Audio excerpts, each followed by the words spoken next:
근데 전번 시간에는 오행의 배속에 대한 몇 가지 사례에 대해서 공부를 했었어요. 오늘 이 시간에는요, 이 오행이라는 게 우리 조상님들부터 옛날부터 생활 속에 녹여져 있고 실제 활용이 되고 있었습니다. 그래서 그런 사례를 몇 가지만 간단하게 예를 들어보도록 하겠습니다. 사대문이라고 있는데요. 자, 서울의 사대문이 이게 뭐냐면요. 서쪽에는 돈의문, 서대문, 동쪽에 동대문이 있잖아요. 흥인지문이라고 되어 있어요. 남쪽에는 숭례문, 남대문이잖아요. 그 다음에 북쪽에는 숙정문이라고 있는데 이게 이름이 여러 가지예요. 나중에 홍지문이라고도 바뀌는데 북쪽. 그 다음에 가운데 종로에 있는 게 보신각이죠. 이렇게 가운데 동서남북에 4대문이 문이 있었다는 겁니다. 이게 어느 도시든 간에 동서남북에 문이 있었죠. 그런데 이제 여기서 제가 얘기하려고 하는 건 뭐냐면 이 문 이름이라는 거죠. 문 이름이 앞에서 나왔던 오행의 배속에 대한 오성을 따서 만들었다는 겁니다. 자, 먼저 이게 남대문이잖아요. 이게 하필이면 불난 남대문 사진을 집어넣었어요. 이게 남대문이라는 데가요. 숭례문입니다. 숭례문. 근데 숭례문은 이게 보면은 다른 데는 이 문 간판은 전부 다 이게 옆으로 돼 있지 않습니까? 대부분 보면 절 가보 다 이렇게 돼 있지. 그 세워져 있는 간판은 없어요. 근데 숭례문은 이게 세워져 있습니다. 간판이. 왜 그 간판이 세워져 있냐면 남쪽이 의미하는 건 불인데 불은 이렇게 위로 올라가게 돼 있어요. 위로. 그렇죠? 불이 이렇게 타지 않잖아요. 다 위로 타죠. 그래서 문 자체도 숭례문이라고 해서 세워서 만들었다는 겁니다. 근데 여기서 예라는 글자가 불이죠. 예가 불. 불입니다. 여기. 그래서 숭례문에 예자가 들어가 있어요. 그런데 이 숭례문이 남대문이 불에 탄다, 불의 화재를 입는다는 게 숙명적인 게 좀 있는 것 같아요. 이게. 근데 사실은 왜 남대문이 불을 나게 되냐면요. 남대문에 마주 보고 있는 산이 월악산인데 월악산이 불기운이 강한 산입니다. 그래서 경복궁을 마주 보고 있는 게 월악산이잖아요. 그래서 이 남대문의 화 기운이 항상 서울에 오게 돼 있는 거예요. 그래서 광화문에 가보면은요, 지금도 그런 게 있는데 해태라는 동물이 남대문 옆에 2마리가 그렇게 돼 있어요. 근데 실제로 술 먹은 사람이 와서 화재에 불을 지른 거 아닙니까? 이때 남대문이 불탄 게.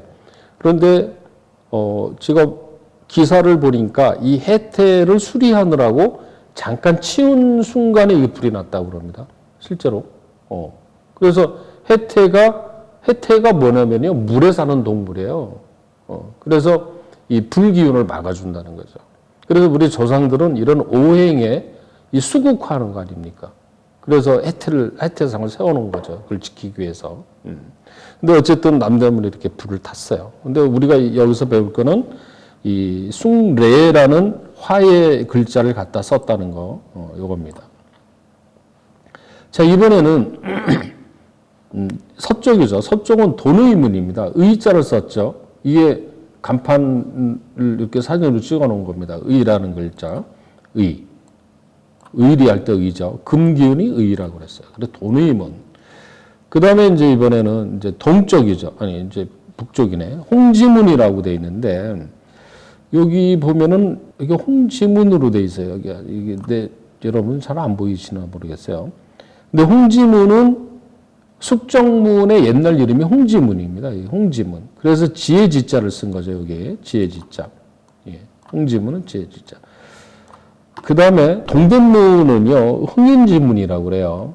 근데 흥인지문인데 글자가 4개지 않습니까? 다른 데는 다 3자인데 동대문만 4글자예요. 이게 흥인문이 되는데 이 지자가 하나 추가되어 있죠. 이 지자는 갈지자인데 이게 용을 의미합니다. 용. 좌총용 우백호라는 말 들어보셨죠? 근데 이게 사실 이게 좌측이 아니라 우측인데 왜 좌총용이냐 이렇게 얘기하는데 이 풍수에서는요, 바라보는 방향이 남쪽을 바라봐야 됩니다. 그러니까 이 남쪽을 바라보고 보면은 동쪽이 좌측이 되는 겁니다. 그래서 좌총령 우백호가 되는 거죠, 이게. 자, 어쨌든, 동쪽은 이제 그 풍수의 얘기 아니라 이 인이라는 글자가 들어가 있다는 거죠. 동쪽은. 그러니까 인은 동을 인이라고 그랬죠. 그러니까 동쪽에서는 인이라는 글자를 썼고, 서쪽에는 의라는 글자를 썼고, 남쪽에는 예라는 글자를 썼고, 북쪽은 이 지자를 썼다는 거죠. 이름에도. 그러면 가운데가 이제 보신각인데요. 보신각. 보신각은 이 신이라는 믿을 신자를. 보신각이 뭐냐면 그 연말 연초에 이게 그 제야종을 치는 데가 보신각 아닙니까? 그렇죠?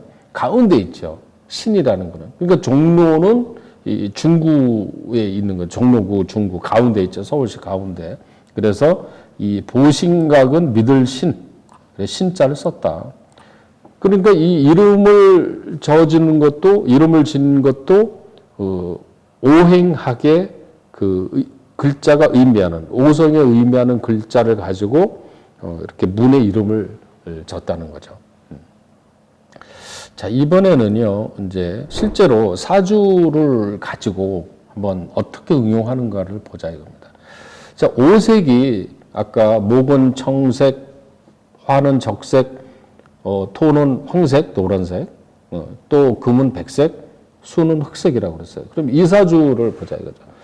요 사주가 제 사주입니다. 정유생, 계묘, 기묘, 을축 이렇게 되어 있어요. 그러면 이제 상식적으로 그냥 봐봐요. 편히 목은 3개, 목, 화는 하나, 토는 2개, 금은 하나, 수가 하나 이렇게 되어 있어요. 그런데 사주는요, 첫 시간에도 얘기했습니다만 태어난 달에 천간 글자를 4글자라고 그래요. 이 기토가 기준이 되는 글자죠. 그러면 이 사주는 신약한 사주입니다. 사주가 좀 약해요. 제가 그렇게 튼튼한 사주는 아닙니다. 이 사주가. 그러면 이게 왜 약하냐면요. 이 목이라는 글자가 3개가 있어요. 목은 토를 극하죠. 토극숙. 그 다음에 여기서 도와주는 글자가 정화 하나밖에 없는 겁니다. 화생토해주는 글자가. 그런데 이 정화라는 글자가 기토를 생해주고 싶은데 가운데 물이 또 가로막고 있잖아요. 그래서 참 이 기토가 도와주는 글자가 이 축토 하나밖에 없는 거예요. 그래서 이런 사주는 어떻게 해주냐. 이름, 이제 제가 얘기하려고 하는 게 뭐냐면, 이게 제 상호입니다. 예. 호입니다. 이게 현암이라는 게 호. 현암. 현암 사주 테라피. 근데 이 현암이라는 호는요, 제가 진 게 아니라 제가 30대 때 어느 지인이 그분도 명리학 공부하시는 분인데 저한테 현암이라는 호를 져줬어요. 그런데 내가 이게 왜 현암이라는 이름을 져줬나? 그때는 몰랐죠. 그런데 이 공부를 하고 나니까 아, 이래서 현암이라는 이름을 져줬구나라고 알게 된 겁니다. 자, 왜 그러냐면 이 사주는 기본적으로 기토일주인데 신약한 사주다. 그러면 현이라는 글자는, 이 현이라는 글자는 자원 오행을 보면은요, 빛날 현입니다. 빛날 현. 그래서 화의 기운을 가지고 있어요. 불기운을. 예. 그 다음에 암이라는 글자는 토죠. 토. 그러니까 화와 토의 기운을 넣어준 거죠. 이름에, 그 호에.